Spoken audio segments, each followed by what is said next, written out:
what you set before me to do. That you would hide me behind the cross, so that they not see me, but they see you. This is my solemn prayer. In Jesus' name. Amen. So,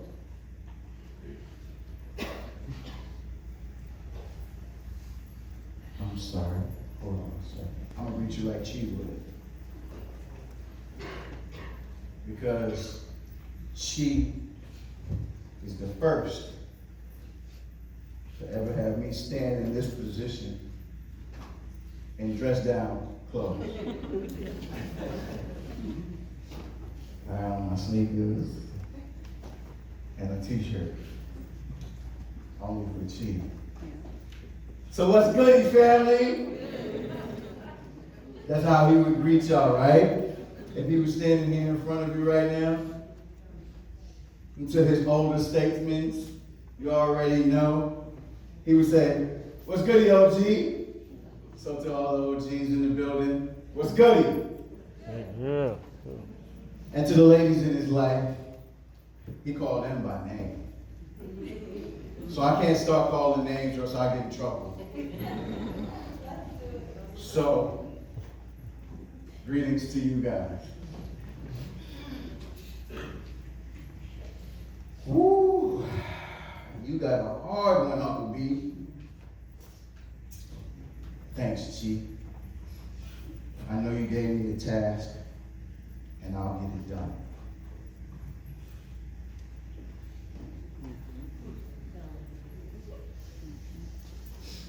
Because I told you I would always be there. And this doesn't change a thing. So with that being said, y'all heard a lot today. Service has been drawn out.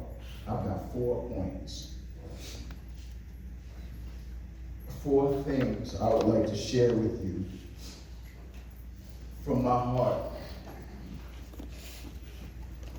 And as you probably already understand,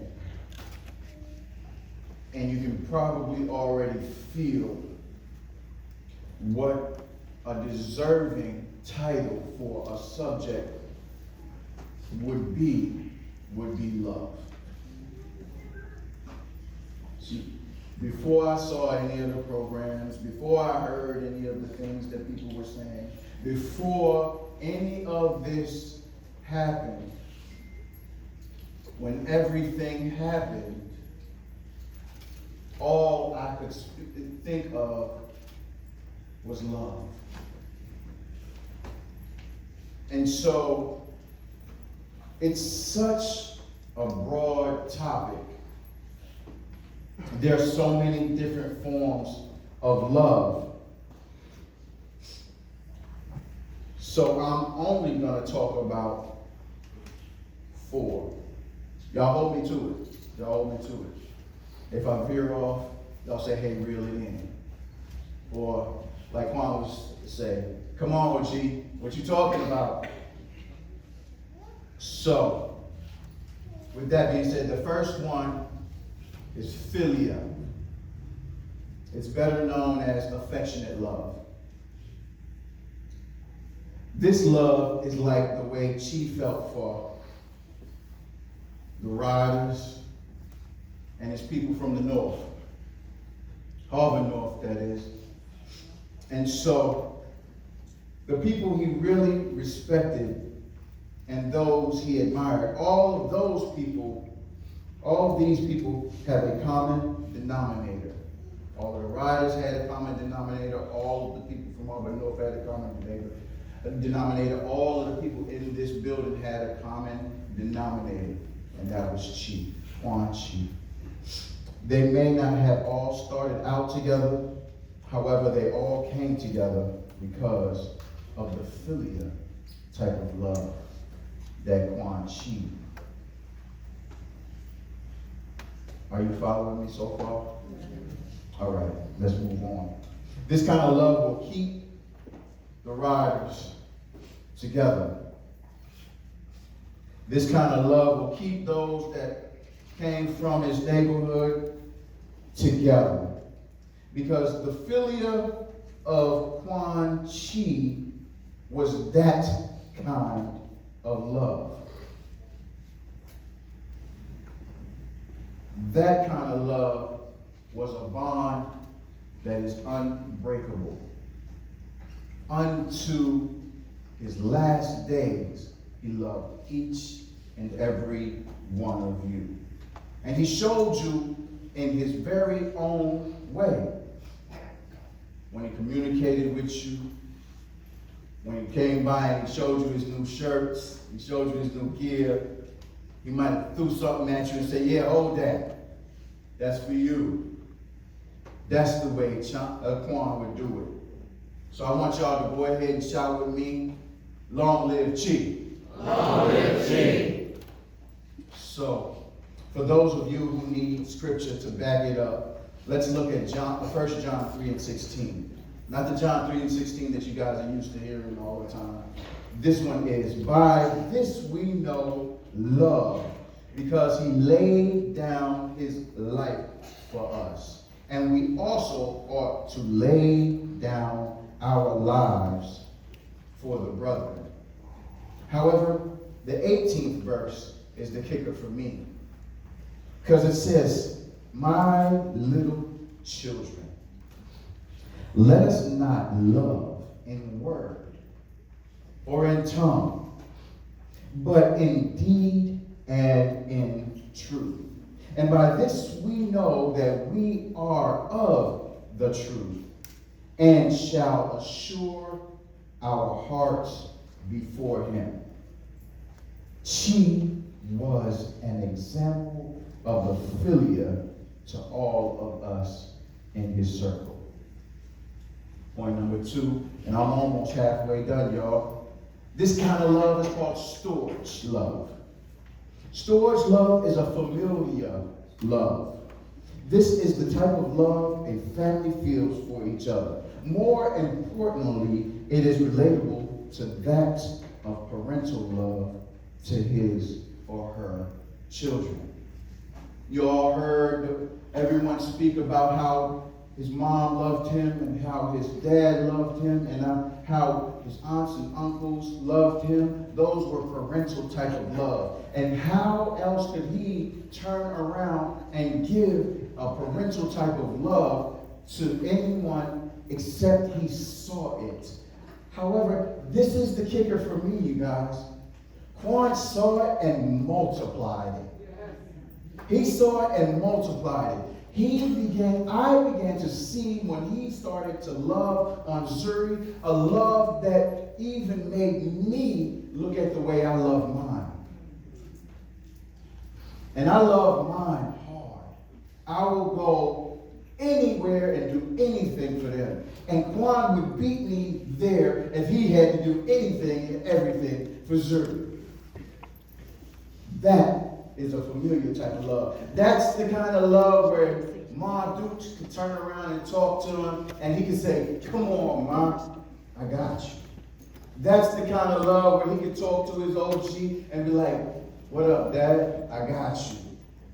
That's the kind of love where he could call me over and we could sit down, and every time we sat down, we would have a good conversation. Every time we sat down, it would be us building on something. Even if we were at a function where we were supposed to be having fun, he wanted to at least pull on me for some information. He wanted to pull on me and allow me to pull on him. You see, he was really smart. He was really smart, and he had gotten this thing down. He had learned that he had needed to move away from some of the things he used to do and move into a mature status because he had now a Zuri to take care of. And so when he did that, that's when he showed his storage type of love. In Matthew 3 and 17 it reads, and suddenly a voice came from heaven saying, This is my beloved son, in whom I am well pleased. Here I am able to mention both things, the way his mom was well pleased and the way that he was well pleased with Zuri. You see, Quan was loved by both of his parents, and it showed. They would do anything for him, give them their last. I've seen it. I've seen when you poured out your last, and it was because you needed something. I've seen the frustrations when you knew you had to do it because he was deserving of it. He was a good egg, right? We call our kids good eggs when we see them doing right? We see them doing good. He was a good egg. And so that is the kind of love I see. The kind of love that would make you drive across state lines to celebrate his wins and accomplishments. And it paid off.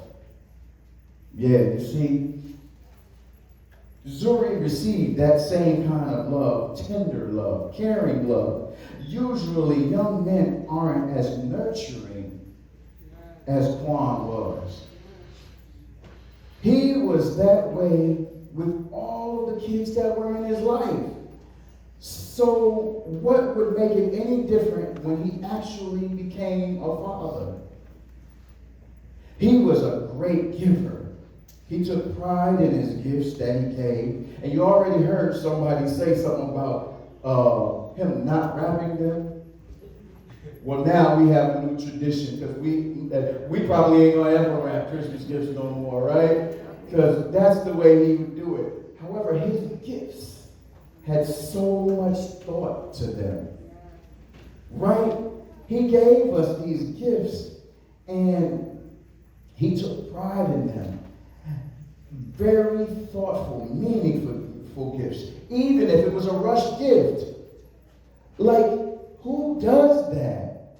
Who goes out, like somebody calls you up and say, yo, I got this party and your godson or your little nephew here, whatever, come through. And he would get a gift and the gift would have meaning. Even if they just told him right now. So he was always that kind of gift giver.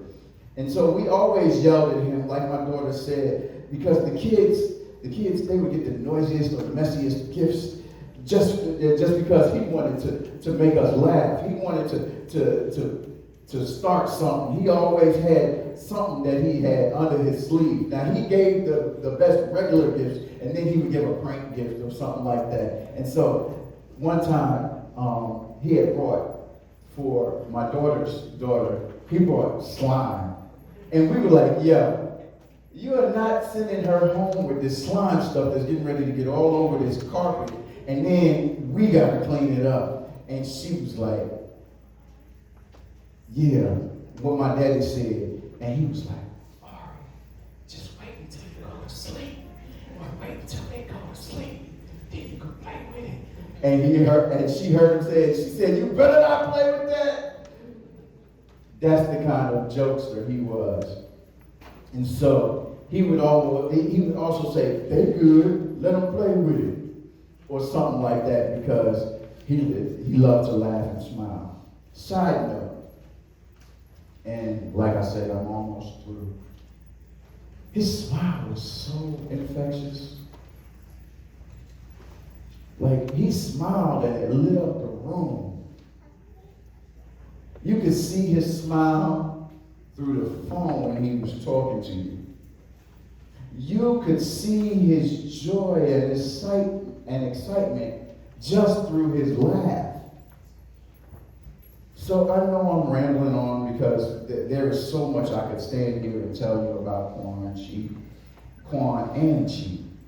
See, because they were the same person yet different.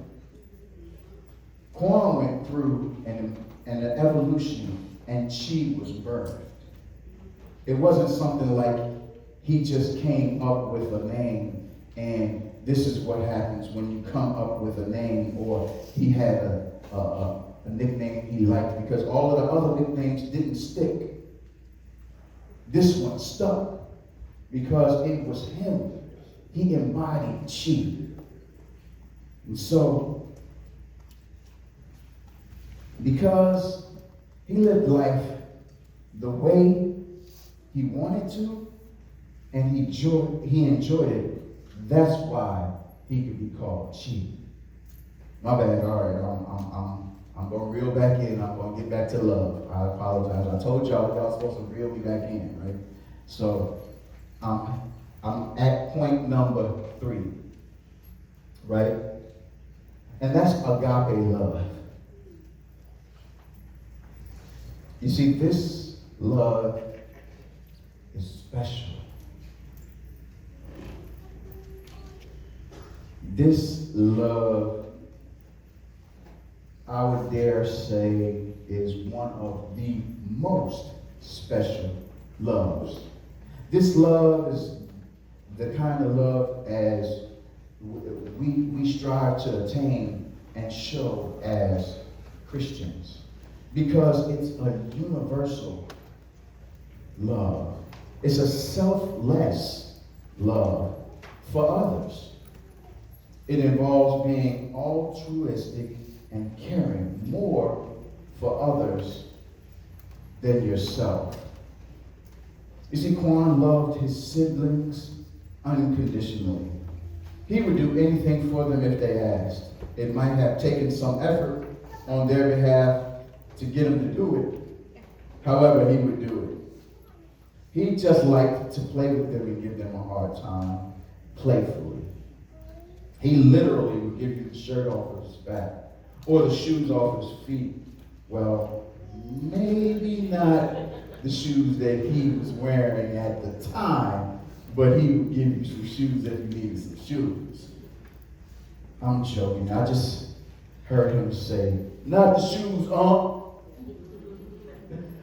That's Quan Chee's type of love. I heard his grandfather say something that actually confirmed why I needed to speak on this topic. And it resonated through all of the beautiful letters in the program, that there is a special